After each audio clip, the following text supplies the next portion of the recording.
할렐루야. 우리 주 예수 그리스도의 은혜와 평화가 신년주일 예배를 드리는 여러분들의 삶 가운데 가득하게 되시기를 주님의 이름으로 간절히 기원드립니다. 2025년도 새해가 열렸습니다. 여러분, 새날이 밝았는데 뭔가 좀 달라지셨습니까?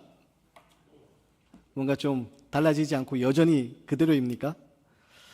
2024년도 마지막 12월은 정말 우리가 너무나도 혼란스럽고 또 너무나도 슬픈 소식들 속에서 참 힘겹게 12월을 보내야 했습니다. 그리고 그것이 아직 끝나지 않았기에 여전히 우리 가운데 슬픔이 있고 또 여전히 우리 가운데 답답함과 또 걱정스러운 마음들, 염려스러운 마음이 있습니다. 그런데요, 새날에는 하나님께서 반드시 우리에게 새로운 은혜를 부어주실 것을 우리는 믿음을 가지고 지금 시작해야 됩니다. 여전히 이 땅에 어둠이 가득하지만 하나님의 빛이, 생명의 빛이 우리에게 비추어질 때 그 빛을 통하여서 우리에게 새날이 밝아올 줄 믿습니다. 바라기는 2025년도 여러분 여전히 우리 안에 답답한 문제들이 있고 또 여전히 기도하지만 응답하지 못한 기도의 제목들도 있고, 하지만 그것이 우리의 낙심의 이유가 아니라 그럼에도 불구하고 함께 하신 하나님의 놀라운 은혜가, 우리 고통 가운데 함께 하시는 예수 그리스도의 놀라운 은혜가 고백되는 그런 귀한 한 해가 되시기를 주님의 이름으로 간절히 기원드립니다. 특별히 2025년도 첫 예배를 드리며 여러분에게 묻고 싶은 질문이 있습니다. 그게 뭐냐? 여러분, 예수님은 누구십니까? 예수님은 어떤 분이신가요? 마음속에 여러 가지 이 질문에 대한 답이 있을 겁니다. 근데 여러분, 이 질문은요, 우리가 하나님 앞에 가는 그날까지, 우리 주님 만나는 그날까지 끊임없이 우리가 물어야 되는 질문입니다. 예수님은 누구신가? 예수님은 어떤 분이신가? 그리고 우리가 주를 따르기 위해서 어떤 삶을 살아야 되냐? 여러분, 이 질문을 끊임없이 물어야 됩니다. 2025년도 우리 교회 표가 있습니다. 우리 교회 표가 혹시 뭔지 아시나요? 네, 다들 이렇게 아주 비상하셔서 다 기억하고 계시는데 2025년도 표가 주님을 깊이 알고 하나 되는 교회입니다. 여러분, 우리는 주님을요 깊이 알아야 됩니다. 우리가 주님을 깊이 알지 못하니까 그 예수님의 뜻이 뭔지 알지 못한 채 얼핏 들은 예수님에 관한 이야기들, 설교를 통해서 들은 혹은 다른 사람들이 말한 걸 들은 그 예수님에 관한 이야기만 가지고 신앙생활을 하니까 우리의 신앙에 능력이 없는 겁니다. 우리의 신앙이 흔들리는 겁니다. 여러분, 올 한 해 주님을 깊이 알아가는 한 해가 되었으면 좋겠고, 주님을 깊이 알므로 주의 뜻을 이루어가며 하나 되는 그런 교회의 모습이 되었으면 좋겠습니다. 그런 의미에서 2025년도 매주 요한복음 말씀을 통하여서 주님이 어떤 분이신가, 예수님이 어떤 분이신가, 그리고 예수님이 오늘 나에게 어떤 삶의 이종표가 되시고 우리가 어떻게 주님을 따라야 되는지를 말씀을 통해서 함께 살펴보도록 하겠습니다. 오늘 우리가 살펴보는 이 요한복음은요, 4개의 복음서, 마태, 마가, 누가, 요한복음, 이 4개의 복음서 중에서 가장 늦게 쓰여진 복음입니다. 가장 늦게 쓰여진 성서입니다. 그래서 가장 후대에 기록된 이 요한복음은요, 앞서 쓰여진 마태, 마가, 누가복음과 조금 다릅니다. 마태, 마가, 누가복음은요, 같은 관점을 가진 복음서라고 해서 공관복음이라 부르는데 요한복음은 조금 다릅니다. 마태, 마가, 누가, 이 공관복음서는요, 예수님의 생애가 어땠는지, 그리고 예수님이 어떤 사역을 하셨는지 예수님의 생애와 사역에 집중되어 있습니다. 그래서 이 공관복음에서는 예수님의 탄생부터 죽음에 이르기까지 예수님의 생애를 쭉 이어나가면서 또 예수님의 공생의 기간 동안 하셨던 그 사역들을 증거하는데, 그 증언하는데 큰 관심이 있습니다. 반면에 요한복음은 조금 다른 관점을 쓰였습니다. 요한복음은요, 예수님의 생애에 관심이 있는 것이 아니라 예수님이 어떤 분이신가, 예수님이 과연 어떤 분이신가, 그 예수님이 어떤 분이신가에 대한 관심을 가지고 쓰여진 성경이 요한복음입니다. 그래서 요한복음은 하나님의 아들이신 예수님께서 왜 이 땅에 오셨고, 이 땅에 오셔서 과연 무엇을 하셨으며 그것이 오늘 우리에게 어떤 의미가 있는지 바로 그것을 증언하는 책입니다. 그래서 요한복음 3장 16절을 보면요, 여러분 요한복음 우리가 잘 알고 있는 3장 16절 말씀 화면을 보면서 함께 좀 읽어보기 원하는데요. 우리 함께 읽습니다. 시작. 하나님이 세상을 이처럼 사랑하사 독생자를 주셨으니 이는 그를 믿는 자마다 멸망하지 않고 영생을 얻게 하려 하심이라. 아멘. 여러분, 요한복음 3장 16절은 요한복음의 아주 핵심 말씀입니다. 그래서 요한복음은요, 이 하나님의 아들이신 이 예수님이 왜 이 땅에 오셨고, 이 땅에 오셔서 우리가 그 예수님을 믿을 때 어떤 일이 일어나는지, 예수님이 누구인지에 대해서 우리에게 증언합니다. 그래서 요한복음은요, 다른 복음서와 달리 예수님의 탄생 이야기가 등장하지 않습니다. 예수님의 탄생 이야기가 등장하지 않고 처음부터 뭐로 이야기하느냐? 태초에 말씀이 계셨다라고 선언하며 시작합니다. 우리 1절부터 5절 말씀인데요. 우리 1절과 5절 말씀, 1절부터 5절 말씀을 함께 읽겠습니다. 시작. 태초에 말씀이 계시니라. 이 말씀이 하나님과 함께 계셨으니 이 말씀은 곧 하나님이시니라. 그가 태초에 하나님과 함께 계셨고 만물이 그로 말미암아 지은 바 되었으니 지은 것이 하나도 그가 없이는 된 것이 없느니라. 그 안에 생명이 있었으니 이 생명은 사람들의 빛이라. 빛이 어둠에 비치되 어둠이 깨닫지 못하더라. 아멘. 그리고 요한복음 저자인 사도 요한은 오늘 1절부터 5절 말씀을 통해서 예수님이 어떤 분인지에 대해서 세 가지로 정의합니다. 여러분, 첫 번째 예수님은 어떤 분이라고 얘기합니까? 첫 번째 예수님은 말씀이시다. 오늘 여기 말씀은 로고스라는 말씀인데 조금 이따 다시 한번 얘기했지만 예수님은 말씀이시다. 두 번째 예수님은 어떤 분이냐? 예수님은 생명이시다. 예수님은 생명이시다. 끝으로 예수님은 빛이시다. 사랑하는 여러분, 예수님은 어떤 분이시냐? 오늘 요한복음 뭐라고 증언하냐? 예수님은 말씀이시고 예수님은 생명이시고 예수님은 빛이시다. 오늘 요한복음은 바로 그것을 우리에게 얘기합니다. 예수님은 바로 생명으로, 말씀으로, 빛으로 우리에게 다가오시는 분이라는 겁니다. 특별히 여기서 말씀이라는 말은요, 로고스라는 헬라어를 사용하는데요. 이 로고스는 당시 헬라 철학의 기본 개념이 되는 그런 단어입니다. 그래서 로고스는요, 이 세상의 조화를 이루는 근원, 이 세상의 모든 근원, 그리고 이 세상의 생명과 모든 토대, 그것을 로고스라고 얘기합니다. 그래서 이 세상이 운영하는, 이 세상이 움직이는 그 원리, 그것이 철학적인 원리를 로고스인데요. 이 요한복음은 그 로고스라는 말을 예수님이 어떤 분인지에 대해서 그 로고스라는 단어를 통해서 나타내고자 했습니다.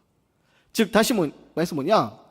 예수님은 태초부터 계신 말씀이신데 이 말씀이 단순히 성경책을 이야기하는 것이 아니라 이 말씀은 바로 이 세상을 움직이는 근원, 이 세상의 원리, 그게 바로 말씀이신 로고스이신 예수님이시다 라고 그렇게 얘기합니다.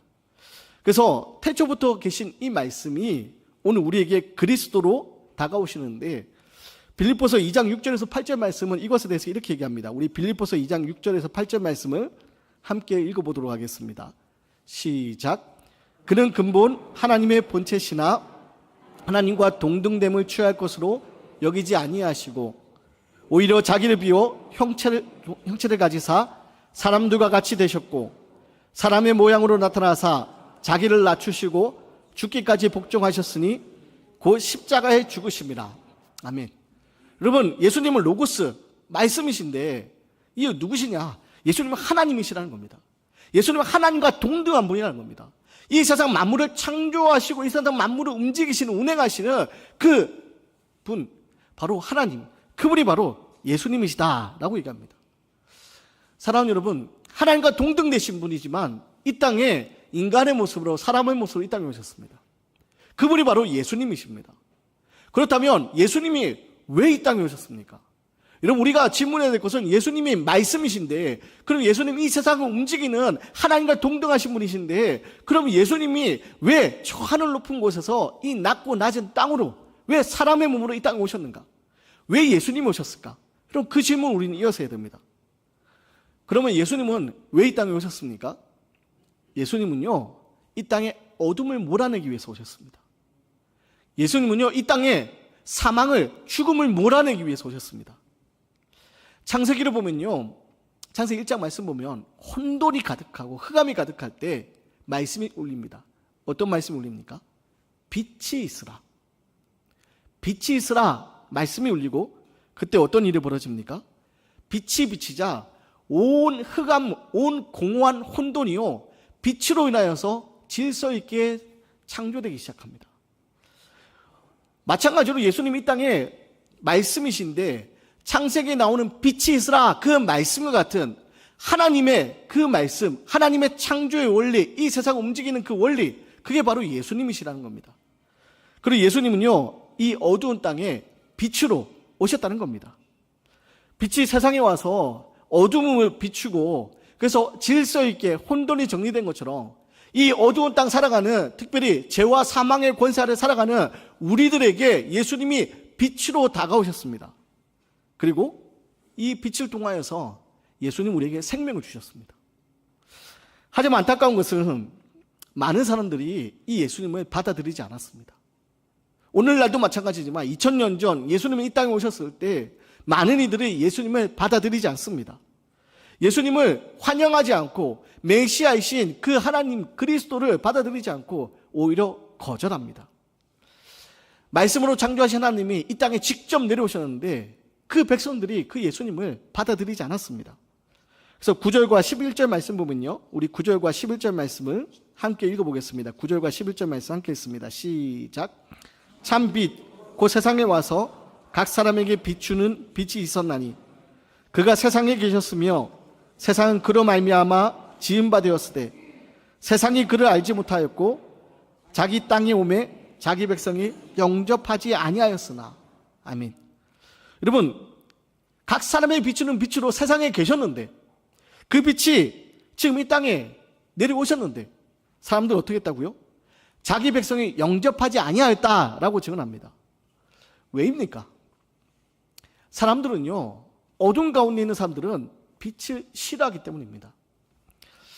제가 한때 청소년 시기에 방황했던 시간들이 있는데요, 그 내용에 대해서는 지금 이 시간에 다 말씀드릴 수는 없지만 그 방황했던 시기를 가만히 돌이켜 보니까 특징이 하나 있었습니다. 어떤 특징이 있었냐? 주로 나쁜 짓을 하고 돌아다닐 때 해가 떠 있는 낮에 했을까요? 해가 진 밤에 했을까요? 예, 어떻게 그렇게 잘 아시죠? 저만 방황한 줄 알았더니. 예. 여러분, 가만히 돌이켜 생각해 볼까요? 특징이요, 나쁜 짓을 저지를 때는 환한 곳에서 하지 않습니다. 어둠이 있는 곳, 그 빛이 없는 곳에서 나쁜 짓을 저지릅니다. 어둠 속에 숨어 지냅니다. 왜입니까? 빛이 비추면 그 어둠이 드러나기 때문에, 그 나쁜 죄가 드러나기 때문에 그 빛을 싫어해서 어둠 가운데 있는 겁니다. 그래서 방황하던 그 시기에 꼭 그렇게 저녁, 밤에 방황하며 돌아다녔던 그런 모습이 있습니다. 낮에는 돌아다니지 않고 꼭 밤만 되면 그렇게 돌아다녔던 그 모습이 있는데, 여러분, 이처럼 어둠은요 빛을 싫어합니다. 예수님이 이 땅에 오셨는데 사람들 왜 예수님을 영접하지 않고 예수님을 거절했느냐? 빛으로 예수님 오셨는데 어둠 가운데 있던 이들이, 지금 사망 권세 아래 있던 이들이 그 빛을 싫어했기 때문입니다. 왜냐? 예수님을 통하여서 자기의 어둠이 드러나기 때문에.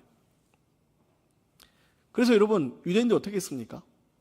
그 어둠에 사로잡힌 채 예수님 빛으로 다가오셔서 예수님 하나님 나라를 선언해 주시고 하나님 나라를 선포해 주시는데 그것을 받아들이지 못합니다. 오히려 유대인들 종교 지도자들은요, 예수님을 죽이려 했고 결국 끝내 죽이고 맙니다. 왜입니까? 예수님이 말씀하신 하나님 나라가, 예수님이 비추어지는 그 빛이 그들의 기득권을 위협했고 그들의 질서를 무너뜨린다고 생각했기 때문입니다.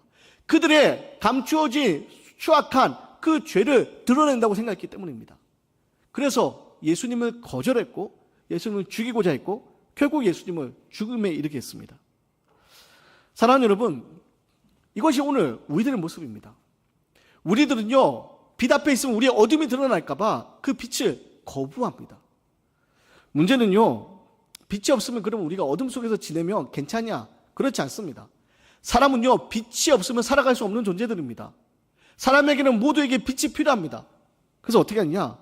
결국 사람들은요, 참빛이신 예수님 대신에 거짓된 빛을 만들어냅니다. 그래서 거짓 우상들을 만들어내고, 때로는 잘못된 철학, 잘못된 신념, 심지어 잘못된 종교로 인하여서 여러분, 참빛이신 예수님을 드러내야 돼, 생명을 드러나야 돼. 이 땅에 우리들이요, 그 잘못된 거짓 빛을 붙들고 살아갑니다.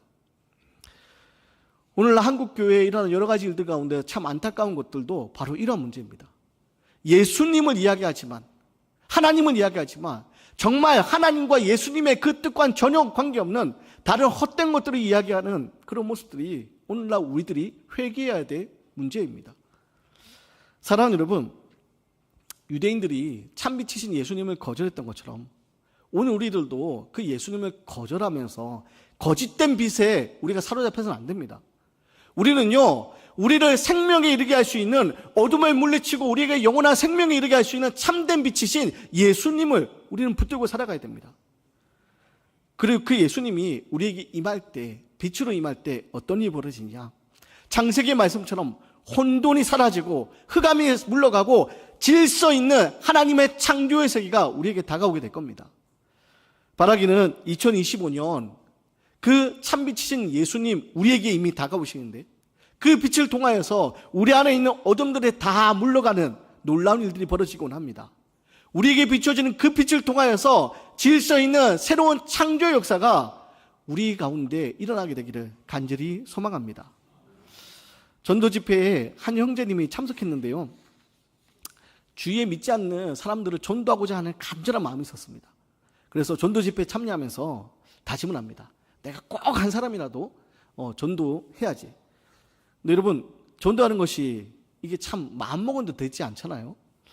그래서 애타게 기도하는데 전도가 되지 않는 겁니다. 집회가 하루 이틀 이제 끝이 나가는데 전도를 아무리 해도 되지 않습니다. 근데 마침내 안타까움으로 기도하던 중에 한 사람을 전도하게 됩니다. 그게 누구냐? 바로 자기 자신이었다고 고백합니다. 뭐라고 고백하냐? 다른 사람들을 위해서 전도하기 위해서 그렇게 애타게 기도하고 또 나가서 전했는데, 그러던 중 기도하는 가운데 무엇을 발견했냐? 자기 안에 내면에 숨겨져 있는, 다른 사람들에게 드러내지 않은 내면에 숨겨져 있는 그 추악한 어둠을 발견한 겁니다. 그리고 정작 전도가 필요한 사람은 다른 누군가가 아니라 자기 자신이었음을 그렇게 고백했습니다. 사랑하는 여러분, 오늘 우리는 어떻습니까? 우리가 이 신년주일 예배를 드리고 있는데 하나님의 생명의 빛이 참빛이신 예수님 우리에게 비추어주고 있는데, 우리는 여전히 어둠 속에 그 어둠 내면에 감춰둔 채 지내고 있는 것은 아닙니까? 바라기는 우리들이 그 어둠 속에 거하는 것이 아니라 우리에게 비추어진 빛을 통하여서 빛의 자녀로 거듭나게 되기를 간절히 소망합니다. 그리고 끝으로, 그럼 그 빛이신 예수님과 함께 할 때 우리는 어떤 일이 벌어지느냐? 예수님 영접하면 어떻게 되느냐? 우리 12절 말씀 함께 읽겠습니다. 우리 12절 말씀 함께 읽습니다. 시작. 영접하는 자, 곧 그 이름을 믿는 자들에게 하나님의 자녀가 되는 권세를 주셨으니. 여러분, 예수님은 우리가 빛을 우리가 영접하면 우리에게 어떤 일이 벌어지냐? 하나님의 자녀가 되는 권세가 주어지게 된다는 겁니다. 사랑하는 여러분, 우리는요, 그 빛을 영접하면, 예수님을 영접하면 하나님의 자녀가 되는 권세를 누릴 수 있는 하나님의 자녀들입니다. 몇 해 전 눈길을 끄는 뉴스 하나가 있었습니다. 현금 57억 원으로 한남더힐이라는 그 아파트를 구매한 사람에 관한 뉴스였습니다. 한남더힐이라고 저는 가보지는 못했는데 세계 유력 인사들과 유명 연예인들이 그렇게 살고 있는 아주 고가의 그런 아파트입니다. 근데 이 뉴스가 왜 제 눈길을 끌었느냐? 제가 거기 살고 싶어서 그런 게 아니고요. 거기 보니까 뉴스에 현금 57억 원으로 바로 그 집을 구매한 거예요. 근데 그것보다 더 놀라운 게 뭐냐? 그 집을 산 사람의 나이가 몇 살이었냐? 나이가요, 2살이었습니다. 여러분, 2살 아이가 무슨 능력이 있어서 57억 현금으로 그 아파트를 사겠습니까? 부모가 증여해 준 거겠죠. 부모가 그 아파트를 대신 사준 겁니다. 그 아이의 이름으로. 여러분, 어떻게 부러우십니까? 나도 그런 부모님이 있었으면 하는 그런 부러움이 생깁니까? 근데 여러분, 57억 원으로 그 아파트를 사도 그 아파트가 얼마나 오래 가겠습니까? 뭐 100년? 진짜 길게 잡아도 100년? 여러분, 많은 돈을 가지고 있어도 결국 우리가 이 100년 사는 인생 동안 그거 다 쓰지 못하고 그냥 하나님께 부름받지 않습니까? 여러분, 우리는요 57억을 살 수 있는 그 돈을 가진 것을 부러워야 될 것이 아니라 이 세상 모든 만물의 주관자이신 그 하나님이, 이 세상의 창조주이신 전능하신 하나님이 나의 아버지 되신다. 여러분, 우리는 그것을 기뻐하고 감사해야 되는 믿음의 사람들입니다. 영접하는 자, 곧 그 이름을 믿는 자들에게 어떤 권세를 주셨다고요? 하나님의 자녀가 되는 권세를 주셨습니다. 여러분, 우리들은요 이 세상 만물을 창조하신, 이 세상 만물을 운행하시는 하나님의 자녀들입니다. 여러분, 그렇기 때문에 우리 이 하나님을 통해서 새 힘을 얻는 겁니다. 그리고 이 하나님이 우리에게 어떻게 하시느냐, 오늘 약속의 말씀입니다. 우리 14절 말씀 함께 보겠습니다. 14절 말씀 함께 있습니다. 시작. 말씀이 육신이 되어 우리 가운데 거하심에 우리가 그의 영광을 보니 아버지의 독생자의 영광이요 은혜와 진리가 충만하더라. 아멘. 여러분, 뭐라고 되어 있습니까? 말씀이 육신이 되어 우리 가운데 거하심에. 말씀이, 하나님이 육신이 되어서 우리 가운데 거하신다. 여러분, 이것이 바로 신학 용어로 인카네이션, 성육신에 관한 겁니다. 저 높은 곳에 계신 하나님이 인간의 몸으로 이 땅에 오셔서 우리 함께 하신다. 여러분, 그 예수님이 지금도 2025년 새날을 살아가는 우리들과 함께 하십니다. 바라기는 영접하는 자, 곧 그 이름을 믿는 자, 우리들이 바로 그 이름을 믿는 하나님의 자녀가 되는 권세로 우리와 함께 거하시는, 말씀이 육신인데요 우리와 함께 거하시는 하나님의 능력으로 세상을 넉넉하게 이길 수 있기 바랍니다. 특별히 오늘 말씀 후에 성찬 예식이 진행됩니다. 여러분, 성찬 예식을 통하여서 주님의 몸과 주님의 피를 우리가 먹고 마실 때, 여러분, 이 성찬의 신비가 오늘 2025년 새날을 시작하는 우리들에게 함께하여서 우리와 함께 하시는, 우리 가운데 거하시는, 주와 더불어 승리하게 되는 새로운 한 해를 살아가게 되시기를 주님의 이름으로 간절히 기원 드리겠습니다.